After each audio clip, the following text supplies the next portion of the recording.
ኃይለኛው ዝና ከኔ በላይ ወንድ የለም ባዩ ለ10 አመታት ያከለ ባለቤቱን ጨቁኗትና እንድትወልድ የማይፈልገው የድሮ ፍቅረኛዋ ሞገስ እሱ ስለሚፈልጋት በመጨረሻም ወደሱ ትሄድብኛለች ዳግመኛ በማለት ትወልጅልኛለሽ ልጅ እንድትወልጅልኝ እፈልጋለሁ ሲል ሉላን ጠየቃት። ምንም ችግር የለ እወልድልሃለሁ አለችው። የሷ ምላሽ ደግሞ ዛሬ ናፍቀሽኛል ጥሩ ጊዜ እናሳልፋለን ሲል ጠየቃት። እሷም በዛ እሺ የሚል ምላሽ መለሰችለት። በይነይ እሽኝ ብሎ በልቡ ድፍት እንዳልላት የበደላትን ያስቀየማትን በሷ ላይ ብዙ በደልና ግፍ የፈጸመባትን በማስታወስና ከእሱ ጋር ያላት አማራጭ እንዴት አድርጋ መለየት እንዳለባት ወሰና ሳያስበው እሱን መተው ከሶፋው ላይ ወደቀ። ጥላው እሄዳለች። ሰላም ጤና ይስጥልኝ ውድ የተከበራችሁ የዚህ ዩቲዩብ ቻናል ተከታይ ሆናችሁ ቤተሰብ በሙሉ በያላችሁበት ሰላማችሁ ብዝት ይበል። ምሳሌ ድራማ ክፍል 61 ሁለቱ ሌቦች በብሩክ ቤት የብሩክን የእናቱን ልዩ ስጦታ ወርቅ ለመዝረፍ ኤፍራታ ንብረትሽ አይደለም ወይ አሁን እሱ የለም ሄደሽ ለምን እቃሽን አታመጭም ስትልና አንዳንድ የብሩክን እቃ ለምን አታመጭም እሱ በሌለበት ሰዓት አይሻልሽም ወይ ስትል እዛ ቤት እንድትገባና ንብረት እንድትወስድ ባለቤቷ ብሩክ በሌለበትም እንድትወስድ ፈቅዳላታለች። ኤፍራታ ተብዩዋ ቅድስትም ስላየች ፖሊስ በማንጣት ሁለቱም እንዲያዙ ወስናለች። ምንም ችግር የለ ብሏት እንድትገባና እንድትጠይቃቸው ወደዛ ቤት እሷም ሁለቱን በጠየቀቻቸው መሰረትም እነሱ ደግሞ በግዴታ ቁልፉ የት ነው እንድታመጭ እያሉ ቅድስትን እያሰቃዩአትም ከኋላ የሚሉትን ሁሉ ሰምቶ ፖሊሱ ምን ልትሰሩ ገባችሁ ሲል ጥያቄውን አቅርቦላቸዋል። አይ ምንም አይደለም እያለችና በቅድስት ላይ እያስፈራራች የነበረውን ዋሽታም ለፖሊሱ ነገረችው። ያልሽውን ነገር ሁሉንም ሰምቻለሁ ሲል ነገራት።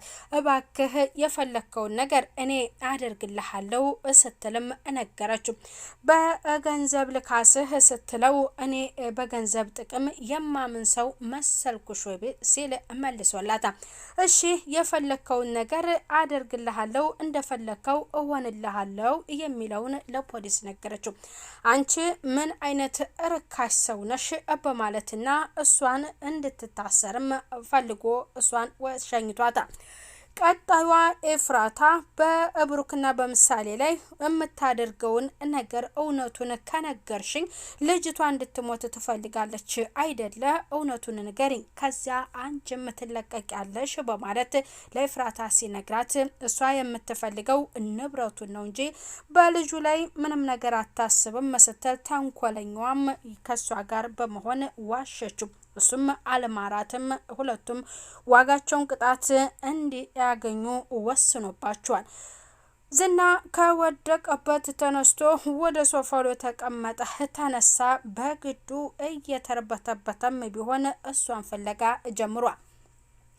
ማህሌትም ደውላ አስፈታኝ የሚለውን ለዝና ነገረችው። እኔ በዚህ ሰዓት ምናባሽ አገባኝና ነው እኔ ለራሴ ሉላ መታኝ አምልጣኛል በዚህ ሰዓት አንቺን የማስብ ይመስልሻል ወይ በማለትና ሳይፈቅድላት ከሱ ጋር እየተመካከረችና ሞገስን ለማጥፋት ነበር ከዝና ጋር የተመካከሩት። እሷ ግን ለሌብነት ስለገባች ያንን ሐሳብ ከሐሳቤ እኔ ካልኩሽ ውጪ በራስሽ መስመር ማን ተጓዢ አለሽ የራስሽ ጉዳይ ብሎ ነግሯታል።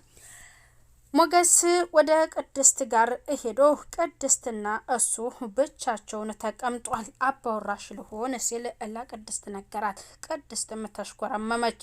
ግን አንቺ ሴትነትሽን አሳልፈሽ በገንዘብ ብሩክን ለማገዝም ሞክረሽ ነበረም አሉ በማለት ለሱ ያነግራታል። ይህንን ሐሳብ ማነገረህ ዳጣናት አይደለም ስትል ተነግረዋለች። ቆይማ ሲልም እሱ ደግሞ መልሶላታል። ምን ያህል ብትወጁ ነው ለእሱ ይህን ያህል ዋጋ ልትከፍልለት የቻልሽው? ለነገሩ እኔም ንብረቴን ሁሉ ለሱ ነው ሲልም የሸጥኩት ማግዘው በማለት ለሷ ነግሯታል። አንድም ቀን ጎንተል አድርጎሽ አያውቅም እንዴ ሲል ለቤት ሰራተኛዋ ለቅድስት ነግሯታል። በምን ሰዓትና ጊዜ ነው እንደዚያ የሚያስበው? እሱ ለራሱ የምሳሌ ህመም እና በሽታ አሳስቦት ስትል ትነግሯል። ይኸውልሽ ትወጂዋለሽ፣ ከህክምና ሲመለስ እኔ ሁሉንም ነገር እነግረዋለሁ ሲልም ለቅድስት ነግሯታል። እሷም በዛም ይሻላል ወይ የሚለውን መልሳለታል። ቆይ አንቺ እስከ ዛሬ ግን እንዴት ነው ለማን ነው ያቆየሽው ብሎ ሞገስ ጠየቃት። ለእድለኛው ባሌ ወይንም ለእድለኛው ሰው ነዋ ስትል ለሞገስ መልሳለታል። ስለ ዳጣ ጠየቀችው። ዳጣ ያለችበት ሁኔታን ሁሉ ዝርዝሩን ግልጽ አድርጎ ለቅድስት ነገራት።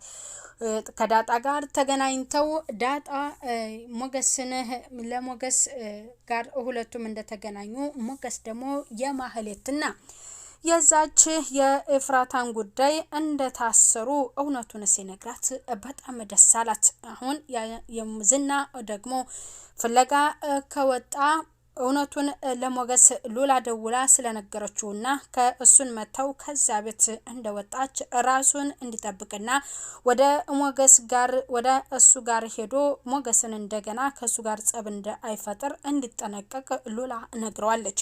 ምንም ችግር የለም፣ ከእንግዲህ ወዲያ ምንም አያመጣም፣ እኔም እመልስልሻለሁ ሞገስ ሳይመጣ ብዬ ከቅድስት ሽጉጡን የብሩክን ተቀብያለሁ ብሎ ለዛች ለዳጣ አሳያት። ዳጣ ወንድ ነህ አሁን ስትልም አሞግሰው ለሞገስ ነግረዋለች። ማንን ለመበቀልና በሱ ላይ አንድም ነገር ክፋት ካሰበበት እንደሚበቀለው ወስኖ በራሱ ሀሳብ መጓዝ ጀምሯል። ዝና ፍለጋ ወጥቷል። ያቺ ሚስቱ ሲያሰቃያት የነበረችው ከቤት ወጣለች። ስለ ብሩክና ስለ ዳጣ ስለ ብሩክና ስለ ልጅ ምሳሌ በአሉበት ሁኔታና ስለ ሕክምናው በዛች በምሳሌ ጉዳይም ምን ላይ እንዳለች የቤት ሰራተኛዋን ቅድስትን ነግሯታል። የመዳን እድሏ 70% ነው ስትለውም ይህንንም እንደነገራት ነገረችው። በጣም ደስ ብሏል።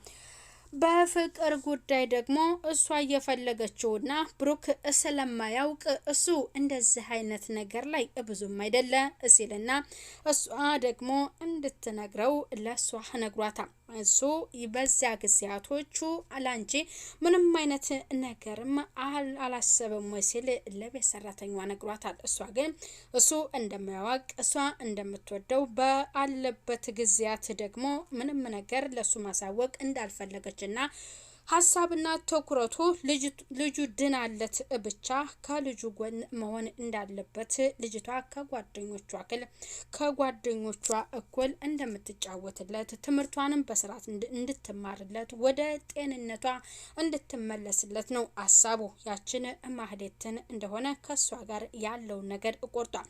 ልጅቷ ከዳነችለት በኋላ የዛች የቤት ሰራተኛዋ የፍቅሯ ጥያቄዋን ታቀርብለት ይሆናል። ሞገስም ይህንን ነገር እውነቱን አውቋል። ዝና ፍለጋ ወጣ። ሉላ ጠፋችበት። ያመናጢ ድሃ እያለ እያመነጫጨቀ ሞቶ ሊሆን ይችላል ብላ ምላሽ ሰጥተው ነበር። አንቺ ታውቂያለሽ ወይም ሲላት እሱ መልሶላታል። ምክንያቱም እኔ ምንስ አጎደልኩብሽ ከኔስ ምን አተሽ ነው ያንን መናጢ ድሃ የምትፈልጊው ብሎ በባለፈውም ክፍል ላይ እየሰደበባት ነበር። ካንተ መሰቃየት አንተ ጋር ከመኖር መሰቃየት ነው ያገኘሁት፣ ስለዚህ ብትገለኝና በሞት ይሻላል ብላ በራሷ ወስና ልትወርቅ ስትል ሁሉ አድኗት ነበር። አልወድህም፣ በቃ አላፈቅርህም፣ እርሳኝ ተወኝ ስትነግረው በእልህ ደግሞ አነሰሽ ወይ እደግምልሻለሁ እያለ ባለቤቱን እያሰቃያት ነበር። እሷ ያላት አማራጭም በእሱ ላይ የሆነ በትር አሳልፋ ሳንዝራበት ከሱ መለየት ነበር። ያንን ወስናለች። ከእንግዲህ ወዲያ እንግዲህ አንተ የምታየኝ እኔ በህይወት አልኖርም ስትል መልሳለታል ማለት ነው። ቀጣዩ ክፍል ብሩክ ሲመለስ የቤት ሰራተኛዋ ያሰበችውን ለሱ መስዋዕትነት ወይንም ለልጁ መታከሚያነት ብላ እንግዲህ ሴትነቷን ሁሉ ክብሯን በገንዘብ እስከ መሸጥ ድረስ እዛ ወስናለች። ሞገስም እንደዚህ ስለምን አደረገሽ? ብሩክ ቢሰማ ምን ይልሻል ወይንስ ምን ይልሽ ይመስልሻል ብሎ ነግሯታል። ይህንን ነገርና ይህንን ሀሳብ እሱ ላይ ደግፈው ይችላል። እኔ ደግሞ ለሱ መልካምነት ከማድረግ ወደ ኋላ አልልም፣ ልጅቷ መታከም ስላለባት ነው ስትል ነግሯለች። እሱም እስከዛሬ እንዴት አቆይተሹ አንቺ ክብርሽን ልትሸጪው ቻለሽ ሲላት ለእድለኛው ወንድ ብላ መልሳለታለች ማለት ነው። ብሩክ ከቤት ያባረራት ይሆን ወይንስ ይቀበላት ይሆን? እንደዛ ለሱ ብላ ያደረገችለትን የሰራችው ነገርስ ቅድስት ጥሩ ነው ወይ? እሱን ብትወደው ብታፈቅረው ገንዘብ ቢያንሰውና ቢያጣ ክብሯን በገንዘብ ሸጣ ገንዘቡን እንዲጠቀምበት ማድረጓ ተገቢ ነው ወይ? ይሄን ነገር አስተያየት ያሰጣል ማለት ነው። የዝናና